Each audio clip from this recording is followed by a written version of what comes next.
ఇందులో రాజకీయాలు భవానీ పవన్ కళ్యాణ్ అంటే మాత్రం దయచేసి దేవుణ్ణి పార్టీని రాజకీయాలు లాగితే మాత్రం ఊరుకొని అవ్వండి.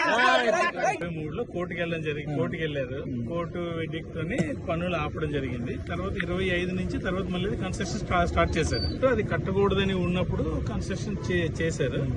తర్వాత ప్రతిష్ఠ చేయబోతున్నప్పుడు కంటెంప్ట్ ఆఫ్ కోర్టు మళ్ళీ వచ్చినట్టు కదా, కంటెంప్ట్ ఆఫ్ కోర్టు వచ్చింది. ఇది విషయం. సో ఇప్పుడు ఎక్కడ ప్రభుత్వాలు గానీ ఎవరు గానీ అది కోర్టు నిర్ణయం. ఏదైనా ఉన్నా కోర్టులోనే తెలుసుకోవాలి. మళ్ళీ స్టే తీసుకోవాల్సిందన్నా కోర్టులో ఇంకా హైకోర్టు ఇంకా కోర్టులోకి వెళ్ళి స్టే తీసుకోవాలి. రెడ్డి శాంతమ్మ అతనికి సపోర్ట్ చేయలేదు. ఎక్కడైనా గవర్నమెంట్ స్థలంలో గుడి కడితే అన్ని గుడి మీద వేయాలి, కానీ ఒక గుడి మీద పక్కనే గుడి ఉంది.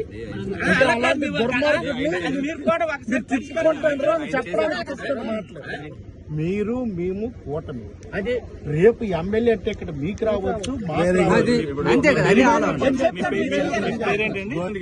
మీకు మాట చెప్పంటారా? దీనికి రాజకీయాలకి సంబంధం లేదు. దేవుడి పని. ఇక్కడ మిక్స్ అవుతున్నది. ఎక్కడ మిస్గైడ్ చేస్తున్నారు మిమ్మల్ని నాకు తెలియదు, కానీ ఎవరు చేస్తున్నారు కానీ వినండి. ఫిక్స్ అయిపోద్ది ఏదని. ఇప్పుడు ఏమన్నారు? నేనే కలెక్టర్ని బెదిరించాను అంటున్నారు. నేను అలా బెదిరించేస్తున్నాను. ఇప్పుడు ఎవరు చేసుకోకండి. దేవుడి గుడి యాంగిల్ చూస్తేనే పరిష్కారం అవుతుంది. అంకితం వహిస్తున్న వాళ్ళు నిజాలు తెలుసుకోండి.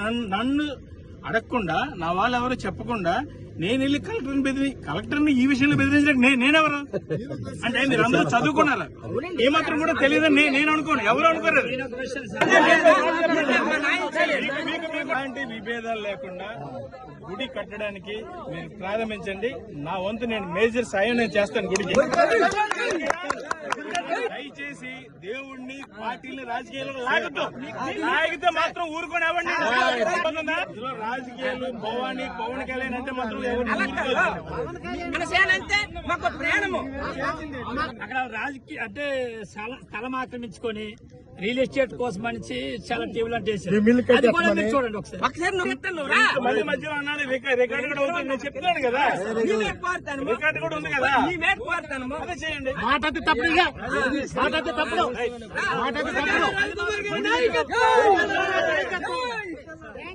జనాలు కావాలి.